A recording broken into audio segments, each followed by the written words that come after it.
Well, I decided it was time to bring the Malibu back in the shop and see if I can figure out why it's leaking oil at the front and to correct the angle on the rear end for the drive line so it doesn't vibrate. When I checked it, the rear end is up just a little too much in accordance to the transmission, which is down 3 degrees if I remember right. It's been a while since I did this. The rear end needs to come down to match the angle at the front. And to do that, I bought some adjustable upper trailing arms. I got one up in there. I still need to finish the other side, which is on the floor there. But I set both of them the same distance and I matched it to the one that came out of the car. See, it slid right down in there, but the only thing I needed to do is I lubed those up with some anti-seize so they don't get stuck. And I took the bushing out and put some of my special grease in there. Some of this stuff, it's like a dielectric grease. They do have grease certs on them, but I don't have a tube of this stuff I could put in a grease gun.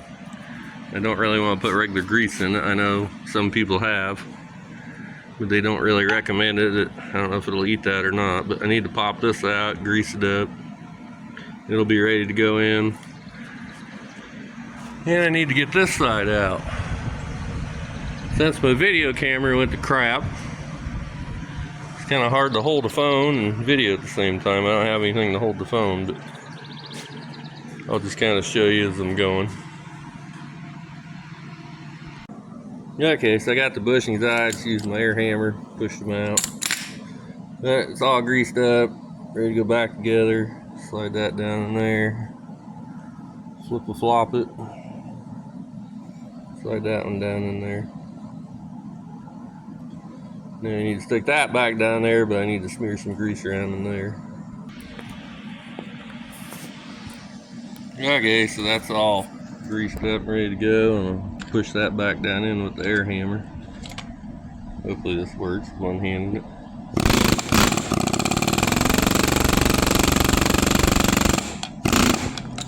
Yeah, a little too far. Oh well, I gotta flip it over anyways. Grease coming out all over the place.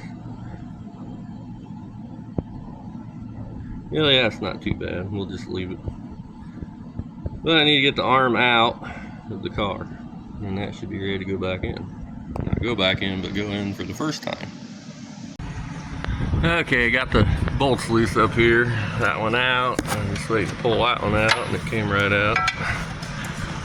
You can wiggle this thing out of there. Oh, maybe. There we go. So both those arms are out, and I should be able to stick this up in there.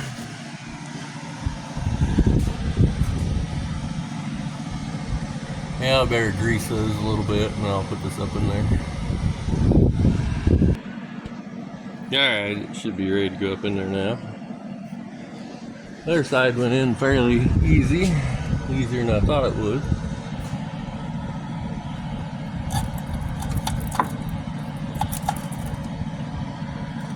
It's a little more difficult, but it ain't too bad either. Yeah, we got that hole lined up. I'm gonna put some anti-seize on the bolt and then install it, and then we'll get this back one lined up, get that bolt in. Alright, so I got that bolt, the front bolt in, and the back one should go right in too. Kind of dark up in there, but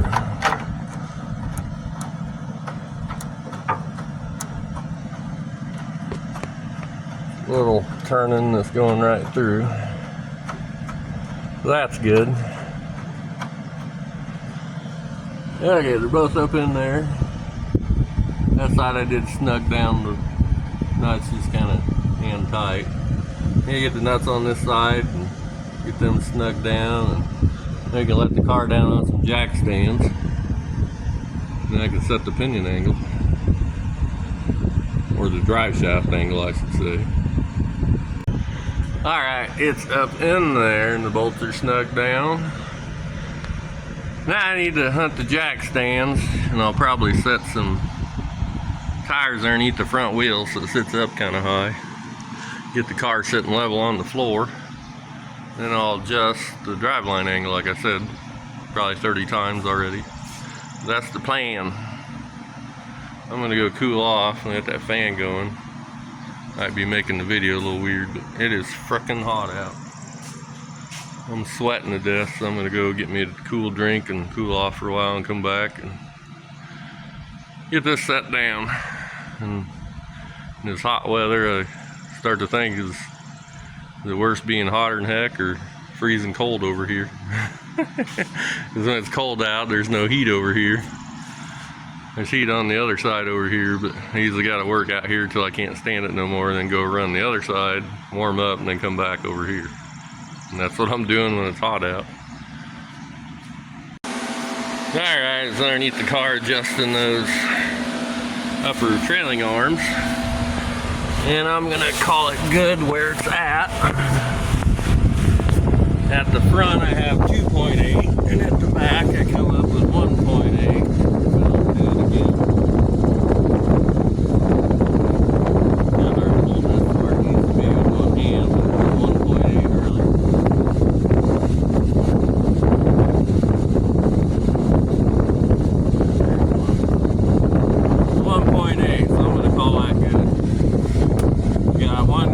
Of pinion angle back here. There you can see the arms up in there. Damn fan blowing, probably gonna screw up the deal, but I just marked them and turned them evenly side to side. It seems to be coming out alright. I'm gonna leave it there. The main reason why I did that is when I put this transmission in, I always had kind of a vibration in the driveline that come up through the shifter. And that's probably why, because the driveline angle wasn't exactly where it was supposed to be, but I'd say it should be good now. I'm going to tighten all that stuff down, get the wheels back on it, and then I'm going to start on the front up here and figure out why it's leaking oil. Hopefully it's just the seal or something. Don't know. Worst part is I have to pull the radiator and drain the antifreeze so I can get to it. Get the shroud out of there. More fun. Which, when it was on the run stand, I ran it probably for 4 hours, didn't leak a drop of oil, and then I go for a short drive in it and it's leaking oil. Wouldn't that be normal? Anyways, I'm going to finish up the back here. Get the wheels on. We should be done back there. Okay, got the wheels back on and everything's nice and tight, and the angle is adjusted right. What I need to do is go for a drive, make sure I don't have no weird vibrations in it. But we're going to fix the oil leak up front first. No use going for a drive, it's going to leak oil everywhere. And it still pisses me off because it's leaking. It's dripping off the pan there. It might be the seal. Hopefully the balancer didn't crack down the keyway. I'm thinking maybe it's the seal, because I don't... Some of these seals you get anymore aren't really made like they should be. I had a friend that built a 496 lately. It's a one-piece rear main seal. Ran on the engine stand like I did. Stuck it in his truck, and then it started leaking oil like mad. So, or no, excuse me. He ran it on the engine stand for quite a while. And then he was just about ready to put it in his vehicle, and it started dripping oil by the rear main. So he took it apart, put another new seal in it. But the mistake he made, come to find out, was he used the same brand seal. Started on the engine stand, ran a bit, wasn't leaking, stuck it in his truck, it was leaking like mad. And then he Had to pull the tranny and transfer case out. Or excuse me, that one wasn't a 4-wheel drive. But anyways, he had to pull the transmission out and the gear vendors out of it. And the seal was melting. So he bought a different brand seal, put in, and it didn't leak no more. He's been driving all over the place. So it's like some made in China seal or some other weird country. And I used the Felpro seal when I installed the timing chain cover. Timing chain cover seal. I thought it looked awful cheesy, and I'm pretty sure on the box it said where it was made, and it was not in the USA. So that's probably the problem. But I need to drain the antifreeze out and get the shroud out of here, because the bouncer's got to come off no matter what. I don't know what's going on there. There's like a mark on it. I don't know where that come from. Anyways, I'm gonna go cool off for a while. It's freaking hot. Last I looked, I feel like temperature was 116, and it feels like 116 in here. Especially when the roof doesn't have any insulation on it, just baking in here. Like it being in an oven.